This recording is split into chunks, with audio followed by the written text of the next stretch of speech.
محبتوں کو بڑھانے کی، الفتوں میں ازدیاد کی کوششیں کرنی چاہیے۔ امامت کا بہت بڑا درجہ ہے، بہت اونچا مقام ہے، اور مجھے معاف فرمائیں وہ حضرات جو دوسری خدمات میں لگے ہیں، ان کی خدمات کی تخفیف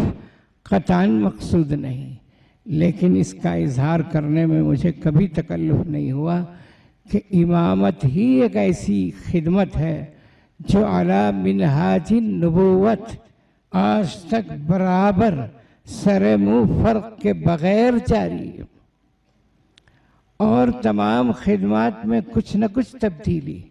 کچھ نہ کچھ فرق، کچھ نہ کچھ تبدل پایا جا سکتا ہے۔ وہ غلط ہے یہ نہیں کہہ رہا ہوں، وہ بھی صحیح ہے۔ مثلا تعلیم و تعلم ہے، رسول اللہ صلی اللہ علیہ وسلم کا بہت بڑا فریضہ، لیکن ظاہر ہے کہ حضور جس طرح پڑھاتے تھے یا تعلیم دیتے تھے، اس طرح تپائیاں حضور کے سامنے رکھی ہوئی نہیں ہوتی تھیں،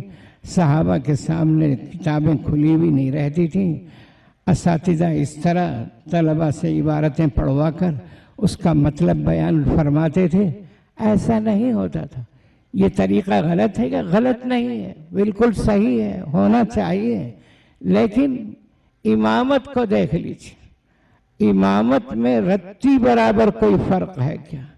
وہی 5 نمازیں ہیں، وہی رکعتیں 4 اور 3 اور 2، وہی قبلہ، وہی محراب، وہی منبر، وہی تکبیر، وہی تسلیم، وہی رکوع، وہی قومہ، وہی قعدہ، وہی سجدہ، وہی قیام، کوئی بھی تو فرق نہیں ہے، ذرہ برابر بھی فرق نہیں ہے۔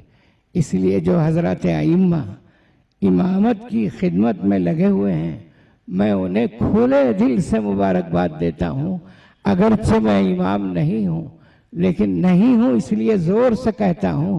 کہ آپ جس خدمت میں لگے ہیں وہ سب سے بہترین خدمت ہے، جس میں کسی قسم کا شک و شبہ نہیں، کسی طرح کا تغیر و تبدل نہیں، وہی طریقہ اختیار کیے ہوئے ہیں آپ جو طریقہ رسول اللہ صلی اللہ علیہ وسلم کے زمانے میں تھا، اور آپ نے جس طریقے سے نمازیں پڑھائی ہیں اسی طریقے سے آپ نمازیں پڑھا رہے ہیں۔ اس لیے اپنے آپ کو کبھی احساس کمتری میں مبتلا ہونے کی فکر نہ کیجیے۔ میں نے دیکھا ہے اپنے طلبہ کو، آپ کے بارے میں نہیں کہتا، بہت اچھا پڑھا، بڑا معیاری علم، امتحانات میں بہترین کامیابی، اعلیٰ نمبروں سے پاس ہوئے، اور باہر نکلے تو کسی مسجد میں ان کو امامت کا موقع مل گیا۔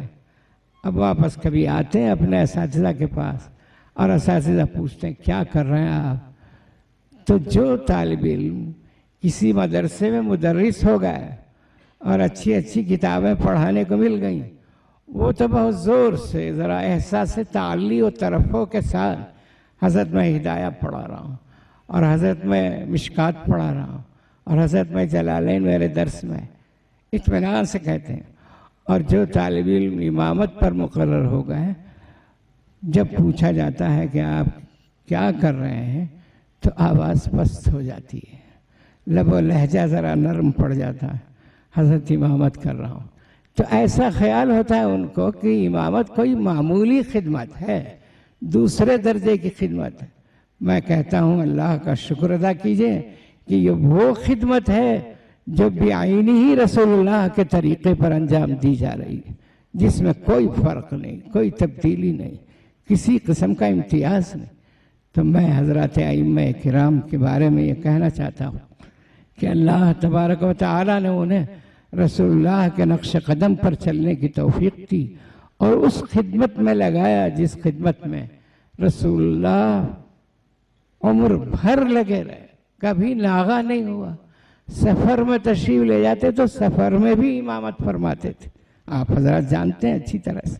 5 وقتہ نمازوں کی امامت۔ آج کل تھوڑی سی ترقی ہوتی چلی گئی ہے اس میں کہ ذرا بڑا عالم ہوا تو وہ 3 وقت کی نماز پڑھائے گا، اور بہت بڑا عالم ہوا تو صرف جمعہ پڑھائے گا، اور اس سے بھی بڑا عالم ہوا تو عیدین پڑھائے گا۔ تو یہ ہوا، لیکن رسول اللہ کا مرتبہ کیا ہے آپ جانتے ہیں،